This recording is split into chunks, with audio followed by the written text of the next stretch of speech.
प्यारे बच्चों, आज के इस क्लास में आप सभी का हार्दिक अभिनंदन है। आज हम साझेदारी विलेख का अर्थ, साझेदारी संलेख की विषय वस्तु, साझेदारी संलेख के अभाव में लागू होने वाले नियमों के बारे में अध्ययन करेंगे। ऐसे तो आप पिछले क्लासेस में साझेदारी का अर्थ, साझेदारी की परिभाषा व उसकी विशेषताओं पर अध्ययन कर चुके हैं। अभी हम समझेंगे साझेदारी संलेख या साझेदारी विलेख किसे कहते हैं। साझेदारी का अस्तित्व साझेदारों के बीच समझौतों के परिणाम स्वरूप आता है। कहने का मतलब ये है कि जब सभी साझेदार व्यापार को प्रारंभ करने से संबंधित समझौते निर्धारित कर लेते हैं, उसके पश्चात ही साझेदारी जो है अस्तित्व में आता है। और यह जो समझौता होता है वह लिखित या फिर मौखिक हो सकता है, दोनों हो सकते हैं। यद्यपि साझेदारी अधिनियम के अनुसार समझौता निश्चित रूप से लिखित होना अनिवार्य नहीं है। कहने का मतलब ये है कि समझौता लिखित ही हो ये जरूरी नहीं है, फिर भी जब यह लिखित में हो तो अच्छा माना जाता है, और जब लिखित में हो तो उसको बहुत ही अच्छा माना जाता है। जिस रजिस्टर में या जिस प्रपत्र में साझेदारों के बीच समझौते के विवरण समाहित हो तो ऐसे अभिलेख को साझेदारी विलेख कहते हैं। तो आपको स्पष्ट हुआ होगा कि जिस प्रपत्र या रजिस्टर में साझेदारों के बीच हुए समझौतों को लिखित रूप दिया जाता है, तो उस प्रपत्र या रजिस्टर को ही साझेदारी संलेख के नाम से जाना जाता है। ठीक है, अब हम समझेंगे साझेदारी संलेख की विषय वस्तु, अर्थात साझेदारी संलेख में ऐसे कौन कौन से बातें हैं जिसको लिखा जाता है। साझेदारी संलेख में सामान्यतः निम्नलिखित विवरण होते हैं, जिसमें सबसे पहला है फर्म का नाम एवं पता तथा उसका मुख्य व्यवसाय, अर्थात साझेदारों द्वारा फर्म का जो नाम निर्धारित किया गया है उसका नाम होगा, और जिस स्थान पर उस व्यवसाय को प्रारंभ किया जाना है उसका पता होगा, और उस साझेदारों के बीच में जो किया जाने वाला व्यवसाय है उसका मुख्य व्यवसाय क्या रहेगा, क्या वो निर्माण का कार्य करेंगे या फिर वस्तुओं का क्रय विक्रय का कार्य करेंगे। तो इनकी जानकारी साझेदारी संलेख में लिखी जाती है। दूसरा होता है सभी साझेदारों के नाम व पते। साझेदारी संलेख में सभी साझेदारों के नाम और उसके स्थायी पते भी लिखे जाते हैं। तीसरा होता है प्रत्येक साझेदार द्वारा लगाई गई पूंजी की राशि। साझेदार व्यापार प्रारंभ करने समय जो पूंजी व्यापार में लगाते हैं उसका भी जिक्र जो है साझेदारी संलेख में किया जाता है। अगला है फर्म की लेखांकन अवधि। फर्म की जो हिसाब किताब की जो पुस्तकें हैं उसको किस अवधि में तैयार किया जाएगा, अर्थात जैसे भारत में प्रायः 1 जनवरी से 31 मार्च तक हिसाब किताब रखा जाता है, या फिर 1 अप्रैल से 31 मार्च को रखा जाता है। तो उसमें से कौन से अवधि में हिसाब किताब रखा जाएगा वो यहाँ पर दर्शाया जाएगा। 5वां है साझेदारी प्रारंभ करने की तिथि। साझेदारी कब प्रारंभ किया जाएगा उसका लेखा साझेदारी संलेख में किया जाता है। अगला है बैंक खातों का संचालन करने के बारे में नियम। साझेदारी फर्म के जो खाते हैं बैंक में उसका संचालन किस साझेदार के द्वारा किया जाएगा और उससे संबंधित क्या क्या नियम होंगे उसको भी साझेदारी संलेख में दर्शाया जाता है। अगला है लाभ एवं हानि के विभाजन का अनुपात। साझेदारी फर्म क्यों प्रारंभ किए हैं? लाभ के लिए प्रारंभ किए हैं। तो लाभ एवं हानि के विभाजन का अनुपात क्या होगा उसको भी समझौतों के अनुसार साझेदारी संलेख में दर्शाया जाता है।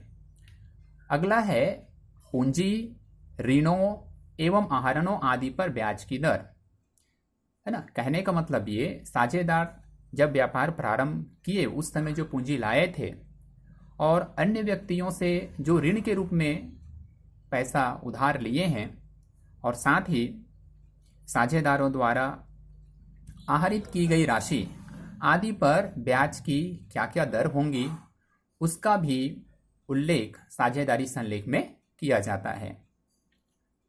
फिर है अंकेक्षक की नियुक्ति का तरीका यदि कोई हो, है ना। अंकेक्षक अर्थात हिसाब किताब की पुस्तक की जांच करने वाला, तो उसकी नियुक्ति जो है किस तरीके से किया जाएगा, उसका भी उल्लेख साझेदारी संलेख में किया जाता है। अगला है वेतन, कमीशन आदि यदि किसी साझेदार को देय हो, है। अगर किसी साझेदार को वेतन या कमीशन आदि देने की कुछ व्यवस्था की गई है तो उसका भी उल्लेख साझेदारी संलेख में किया जाता है। फिर है प्रत्येक साझेदार के अधिकार, कर्तव्य तथा उत्तरदायित्व का उल्लेख भी साझेदारी संलेख में किया जाएगा कि साझेदार का अधिकार क्या होगा, उसके कर्तव्य क्या होंगे, कार्य क्या होंगे, है ना, और उसके उत्तरदायित्व क्या होंगे, है ना। इन बातों का उल्लेख भी साझेदारी संलेख में किया जाता है। फिर है एक या अधिक साझेदारों के दिवालिया के कारण पैदा होने वाली हानि का निष्पादन। व्यापार चलते चलते कभी ऐसी भी दशाएं आ जाती है कि कोई साझेदार दिवालिया हो जाता है, तो उसके कारण से जो फर्म को नुकसान होता है उसका निष्पादन किस प्रकार से किया जाएगा, उसका भी उल्लेख साझेदारी संलेख में किया जाता है। फिर है फर्म के विघटन पर खातों का निपटारा।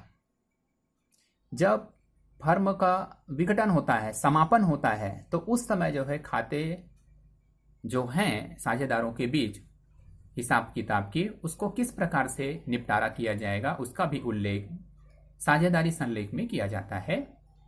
अगला है साझेदारों के बीच होने वाले आपसी विवादों का निपटारा, उसको किस प्रकार से किया जाएगा, उसका भी उल्लेख होगा। फिर है एक साझेदार का प्रवेश, सेवानिवृत्त तथा मृत्यु की स्थिति में अनुपालित किए जाने वाले नियम। कहने का मतलब आवश्यकता पड़ने पर भविष्य में किसी साझेदार की और भी आवश्यकता पड़ती है प्रवेश देने की, तो उसके संबंध में क्या नियम होंगे। दूसरा, अगर कोई साझेदार सेवानिवृत्त होना चाहता है, अर्थात साझेदारी से अलग होना चाहता है, तो उस संबंध में क्या नियम होगा। तथा किसी साझेदार की अगर मृत्यु हो जाती है तो उस समय जो है क्या नियम होगा। तो ये सारे नियमों का उल्लेख साझेदारी संलेख में होता है। फिर है व्यवसाय संचालन से संबंधित कोई भी अन्य नियम। अभी जो नियम पढ़े इसके अलावा और भी व्यवसाय को सुचारू रूप से चलाने के लिए और भी नियम जो है बनाया जा सकता है, तो उसका जिक्र जो है साझेदारी संलेख में किया जा सकता है। ठीक है। सामान्यतः एक साझेदारी विलेख के अंतर्गत वे सभी मसले समाहित होते हैं जो साझेदारों के बीच संबंधों को प्रभावित करते हैं। हालांकि यदि कुछ विशिष्ट मुद्दे पर विलेख में अभिव्यक्ति नहीं हुई है तो ऐसी स्थिति में भारतीय साझेदारी अधिनियम 1932 के प्रावधान लागू होते हैं। कहने का मतलब ये है कि साझेदारों के बीच किसी बातों पर समझौता नहीं हो पाया है और उस प्रकार की मामले भविष्य में अगर आ जाता है तो उसका निपटारा जो है भारतीय साझेदारी अधिनियम 1932 में बने हुए जो नियम है उसके अनुसार से किया जाएगा। ठीक है प्यारे बच्चों, तो ये अभी हमने समझा साझेदारी संलेख में कौन कौन सी बातों का उल्लेख होता है। अभी हम जानेंगे भारतीय साझेदारी अधिनियम में कौन कौन से नियम लिखे गए हैं, या फिर ये कह सकते हैं, क्योंकि पहले भी हमने चर्चा किया कि साझेदारी विलेख साझेदारों को बनाना अनिवार्य नहीं है, है ना, और नहीं बनाए हैं किसी कारणवश, तो ऐसी दशा में ये भारतीय साझेदारी अधिनियम 1932 लागू होंगे तो ये भारत है ना, इसके नियम क्या है, तो उसको जो है हम अभी समझेंगे। मुख्य मुख्य नियमों को ही समझेंगे, जिसमें सबसे पहले है लाभ व हानि विभाजन अनुपात। यदि समझौता विलेख लाभ विभाजन अनुपात पर अस्पष्ट या मौन है, कहने का मतलब यह है कि साझेदारी संलेख में लाभ हानि विभाजन के संबंध में कुछ बातें नहीं लिखा गया है, तब फर्म के लाभ व हानि को सभी साझेदारों द्वारा बराबर विभाजित किया जाता है। ठीक है ना, चाहे फर्म में उनके द्वारा लाई गई पूंजी की भागीदारी कुछ भी हो, मतलब पूंजी जो है कम ज्यादा जो भी लाए होंगे, लेकिन लाभ और हानि बराबर अनुपात में बांटा जाएगा। कब बांटा जाएगा? जब साझेदारी संलेख फर्म के द्वारा नहीं बनाया गया है, तब की स्थिति में ये नियम काम करेंगे। ठीक है, अगला है पूंजी पर ब्याज।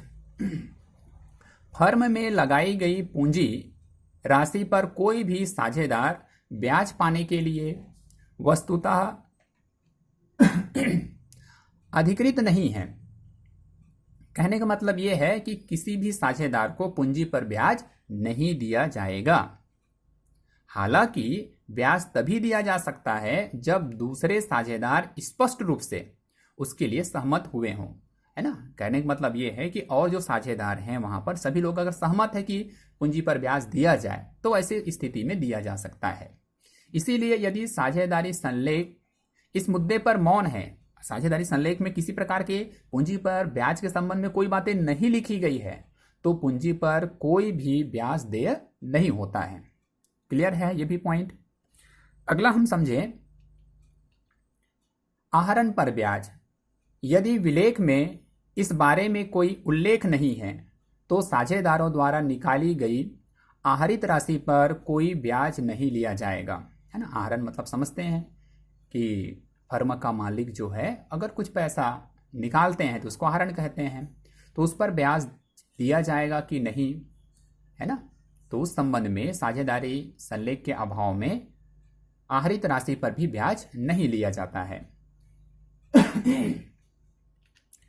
अगला है अतिरिक्त राशि पर ब्याज। यदि कोई साझेदार फर्म के व्यवसाय के उद्देश्य हेतु अपनी पूंजी राशि से अधिक लगाता है, कहने का मतलब यह है कि व्यापार जब प्रारंभ हुआ उस समय जो पूंजी लाया था, उसके द्वारा निर्धारित पूंजी जो लाया गया था, उसके अतिरिक्त फर्म को पूंजी की और आवश्यकता पड़ रही है, उस समय अगर अतिरिक्त पूंजी लगाता है ना, उसकी बात है, तो वह इस राशि पर ब्याज पाने के लिए अधिकृत होगा, मतलब ब्याज उसको मिलेगा। कितना मिलेगा? तो आगे दिया है जो उसे 6% प्रति वर्ष की दर से देय होगी, मतलब 6% प्रति वर्ष वार्षिक की दर से उसको दिया जाएगा। क्लियर है? कहने का मतलब यह है अतिरिक्त पूंजी पर 6% वार्षिक की दर से ब्याज देय होगा। अगला है फर्म के कार्यों हेतु पारिश्रमिक। ठीक है, इस पर समझेंगे। कोई भी साझेदार फर्म के व्यवसाय चलाने के लिए किसी प्रकार का वेतन या पारिश्रमिक पाने का तब तक हकदार नहीं है जब तक कि इस बारे में साझेदारी विलेख में कोई प्रावधान ना दिया गया हो। कहने का मतलब ये है कि साझेदारी संलेख के अभाव में किसी भी प्रकार के वेतन या कोई पारिश्रमिक किसी भी साझेदारों को नहीं दिया जाता है।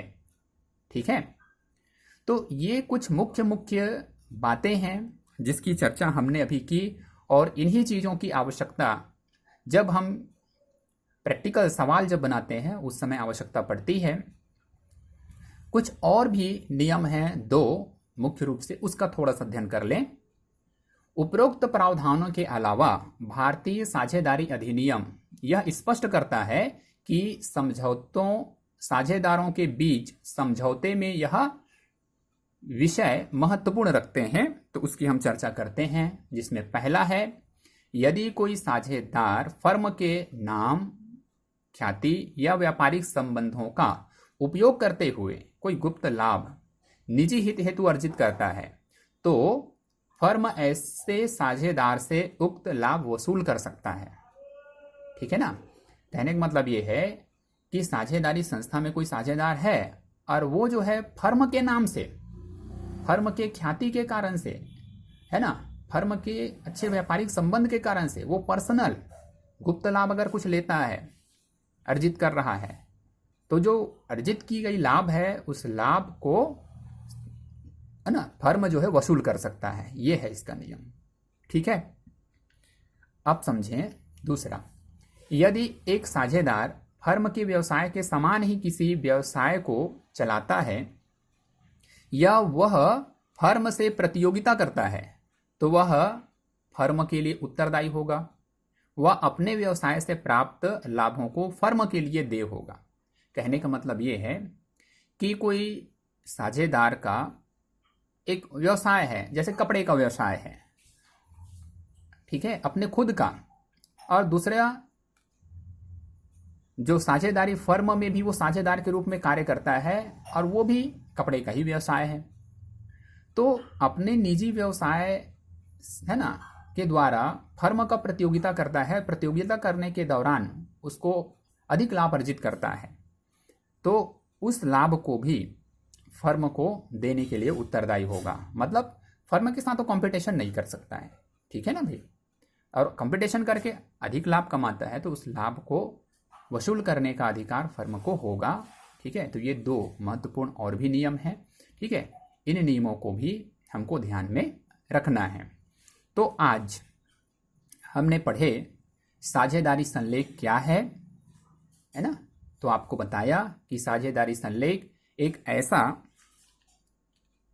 ऐसा प्रपत्र या रजिस्टर है जिसमें साझेदारों के बीच हुए समझौतों को दर्शाया जाता है। उसके बाद हमने जाना कि साझेदारी संलेख में किन किन बातों का उल्लेख किया जाता है। तो हमने इसमें कुछ बातों को आपके सामने रखा है ना।